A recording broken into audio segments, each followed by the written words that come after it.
um dos nomes mais populares e importantes de One Piece é Shanks. Simplesmente Shanks. Um nome sonoro e único, mas que não diz basicamente nada sobre nada. Ele não tem sobrenome, não tem ancestralidade, não tem nenhum traço de vir da nobreza ou de nenhum reino específico, ou pelo menos no seu nome não tem nada disso. Ele é simplesmente Shanks, o Ruivo. Mas hoje nós vamos decodificar esse nome e mostrar que uma única palavra pode esconder muita coisa, inclusive o final gigantesco de One Piece, que colocará Luffy entre seu pai e a sua maior inspiração. No primeiro capítulo de One Piece, logo na primeira aparição do Luffy, nós vemos ele com uma camisa muito clara, escrito Anchor, né? Nossa querida âncora. Pois é, o Oda já disse que por vezes ele passa dias e dias decidindo o nome dos personagens, e provavelmente isso não é à toa. Vai ter uma parte levemente Speak English, mas basicamente as partes da âncora, em inglês que é Anchor, né? Tem uma parte muito importante que é o Shank. O Shank é a parte que conecta ali a haste, né? A barra. A haste da âncora em português. Inclusive, imagina se o nome dele fosse Haste, o Ruivo. Ia ser meio ruim ou pornográfico, não sei. Enfim, a haste, né, o Shank, ela é uma parte muito importante da âncora, porque ela que dá direção e equilíbrio para a âncora poder seguir o seu rumo. E é o mesmo papel que ele tem na vida de Luffy. Ele acaba inspirando o Luffy e o direcionando a se tornar um pirata. E depois ele tenta dar equilíbrio ao mundo dos piratas, com o seu papel que muitas vezes é descrito como diplomático entre os big players do mangá. Seja conversando com Barba Branca para tomar cuidado com Barba Negra e poupar Ace, parando a guerra de Marineford, conversando com Gorosei. Por mais que suas intenções não estejam claras, podemos tranquilamente enxergar uma posição moderada e equilibrada do Yonkou. Ainda mais quando comparamos com os seus colegas hierárquicos, Big Mom, Kaido e Barba Negra, que costumam trazer o caos e a destruição para os mares de One Piece sem muito pensamento na balança de poderes. Pelo contrário, né? Eles parecem constantemente estar testando os limites da balança, torcendo para que dessa vez eles finalmente pesem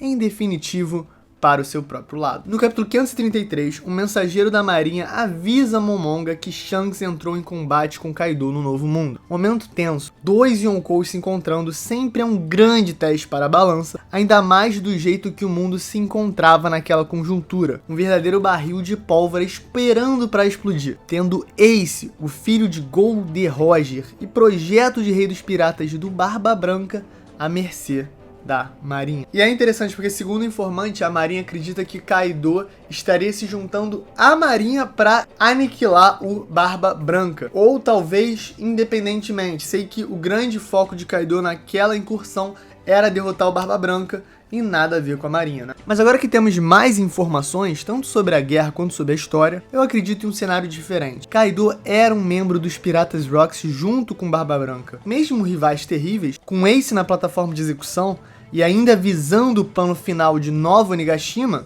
que sempre contaria com Yamato como Shogun do território dos Piratas das Feras, faria muito mais sentido para o Kaido um movimento de aliança com Barba Branca e aniquilação da marinha. Imagina os tipos de favores, o tipo de moral que o Kaido ganharia com Yamato se ele conseguisse de alguma maneira ajudar no resgate do Ace. A gente sabe da conexão próxima entre Yamato e Ace, a gente sabe também do desejo do Kaido de tornar Yamato Shogun de Nova Onigashima, né? Como um retentor confiável num território para que ele pudesse jogar o caos no resto do mundo sem nenhum problema em sua própria casa. Mesmo que fosse aliança temporária, ele poderia ter ganho esse favor com Yamato salvando Ace. Além de que na história atual, ele aceitou se aliar com Big Mom, então não é como se ele tivesse indisponível para esse tipo de movimentação. Fora isso, aniquilar as principais forças da marinha reunidas naquele evento seria uma jogada genial, pois mesmo que a aliança com Barba Branca não desse certo, os Yonkous teriam muito mais liberdade para navegar e conquistar ainda mais dos oceanos de One Piece. E vislumbrando esse cenário, Shanks se moveu contra Kaido para que a marinha ainda pudesse existir, porque provavelmente para o Shanks a marinha é muito importante para que o mundo se mantenha em equilíbrio, por mais que esteja servindo agora o governo mundial. E voltando agora à âncora, tem outra parte muito importante ligada ao Shank, né, que é a haste, que em inglês chama crown, entendeu? Então é uma brincadeirinha, né? O Shank leva ao crown, né? A coroa. Em português é cruz, então não sei se importar muito não. E se o Shanks leva a coroa, a gente tem que se indagar de novo, né? E a sua linhagem? Segundo a teoria, Shanks seria um nobre, um Tenryubito. Porque como o Lipe já trouxe aqui no canal, ele pode ter sido um sobrevivente do incidente de God Valley, um filho de Tenryubito que acabou por acidente com Roger e sua tripulação.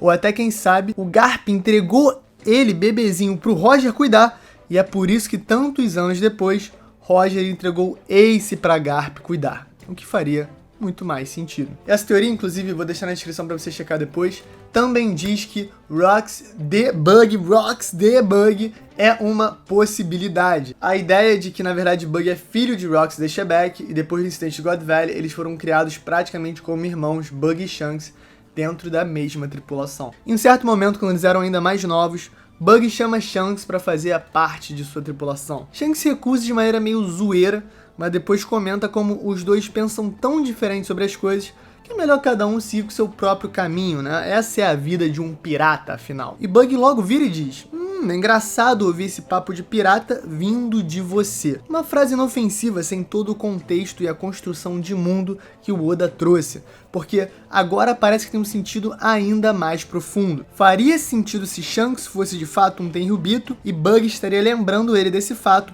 enquanto o zoa por estar dando palestrinha sobre ser pirata. E tem outro momento curioso, quando Oden e companhia estão chegando em Laugh Tale, né, com Roger, para aquele momento Roger Hill e tal, Bug começa a ter uma febre muito forte e ele fica para trás e o Shanks decide ficar para trás junto com ele. E aí nas anotações do diário de Oden está escrito: seriam eles melhores amigos ou inimigos mortais? Já foi estabelecido no mangá que os D são os inimigos naturais de Deus, como disse o Rocinante no capítulo 764. Óbvio que os deuses de One Piece são os dragões celestiais. Então, se realmente Bug for um D, talvez ele e Shanks sejam de linhagens inimigas, o que tornaria a frase de Oden de um duplo sentido maravilhoso. No capítulo 233, na introdução dos Gorosei, os 5 velhos do governo mundial, eles parecem estar falando com certo contentamento a respeito do Shanks. Alguma coisa tipo assim, ele não pode sair do controle, mas o Shanks também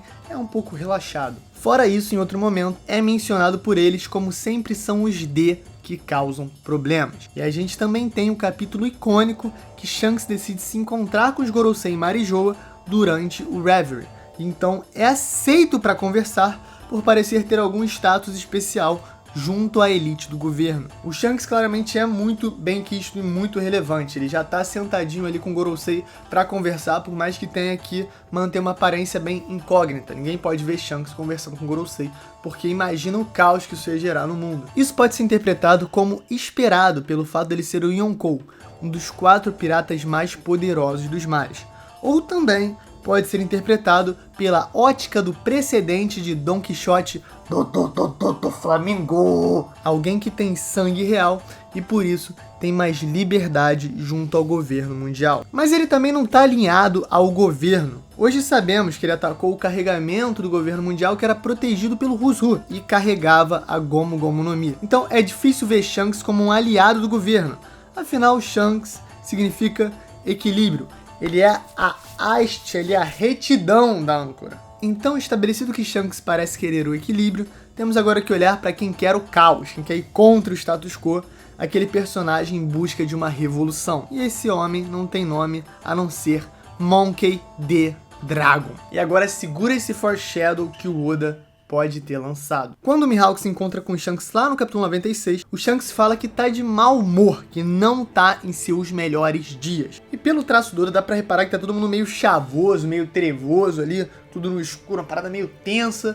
Isso deve ter algum motivo específico. Reparem que nesse mesmo capítulo, se voltarmos algumas páginas, a Nami estava lendo uma notícia sobre um golpe de estado em um lugar chamado Vila. E alguns leitores repararam nesse volume, porque posteriormente em um SBS perguntaram exatamente sobre isso para o Oda. Nosso querido autor, nosso mestre, nossa lenda, respondeu que esse lugar é o mesmo que Norland visitou 400 anos atrás. Mas esse golpe de estado que vitimou Vila não é algo exclusivo a ela. Na verdade, o mundo inteiro parece estar em um caos político e num clima de grande tensão. E aí temos a especulação de que no capítulo 100, um certo homem de Cartola é na verdade Sabo, que é um soldado do exército revolucionário e poderia estar em missão na Grande Rota para desestabilizar reinos e pontos de interesse específicos. O Dragon é um revolucionário, ele claramente quer algum tipo de ruptura, alguma guerra, algum confronto maior, afinal, ele provavelmente acredita que o mundo não se muda através dos meios diplomáticos, senão ele ia estar querendo marcar reunião, chá, chopp com o Gorosei. A gente sabe que isso não vai acontecer. Já Shanks parece ser a antítese, ele sempre é uma força pacificadora que prefere até trabalhar com o Gorosei para achar a melhor solução do que simplesmente usar o seu poder e força bruta para conseguir o que quer. E aí um detalhe interessante, durante a Jump Festa, o Oda brincou com a possibilidade de Shanks ir para o Wano e encontrar Luffy. Talvez essa brincadeira tenha um fundo maior de verdade. Já sabemos que desde que o Shanks viu a recompensa gigante do Luffy, ele já disse que chegou a hora de se reencontrar. A hora do reencontro chegou. O Luffy já é um grande pirata. E na reunião entre Gorosei e Shanks, os anciões acreditam que o equilíbrio do mundo não pode ser mantido para sempre. Onde esse equilíbrio está realmente sob estresse agora?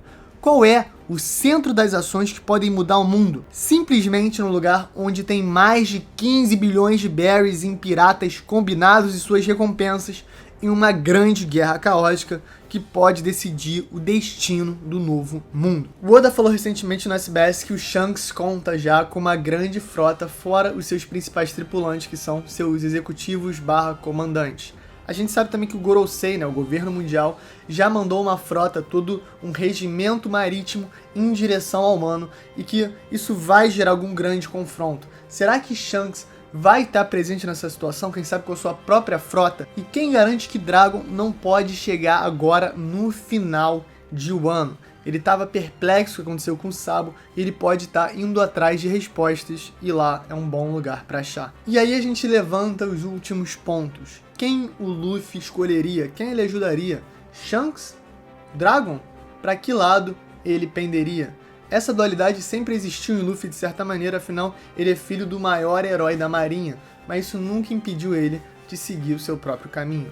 E o Foreshadow de One Piece também não esquece isso. A gente sabe que Dragon é oposto a Shanks. A gente sabe que o Garp odeia o Shanks. Ambos são D e eles são da família do Luffy. Mas o Rayleigh disse para os Chapéus de Palha em Sabaody: viajem e busquem as suas próprias respostas. Vocês lembram quando a Nami pediu ajuda para o Luffy? Bom, a resposta do Luffy foi: se esse quarto for o seu problema, Nami, então eu vou destruir esse lugar. Também temos a previsão de Madame Shirley, que é que Luffy destrua a Ilha dos Tritões. Mas, na verdade, essa previsão não é sobre apenas a Ilha dos Tritões. Talvez Marijoa seja o grande problema do mundo e Luffy vai destruir não só o Palácio dos Dragões Celestiais, como também toda a Red Line, reconectando todos os mares. 2,5 cachimbos para essa teoria. É o que eu daria, seria o meu rating. 2.2 cachimbos. 2 cachimbos e 2... Sabe, 2...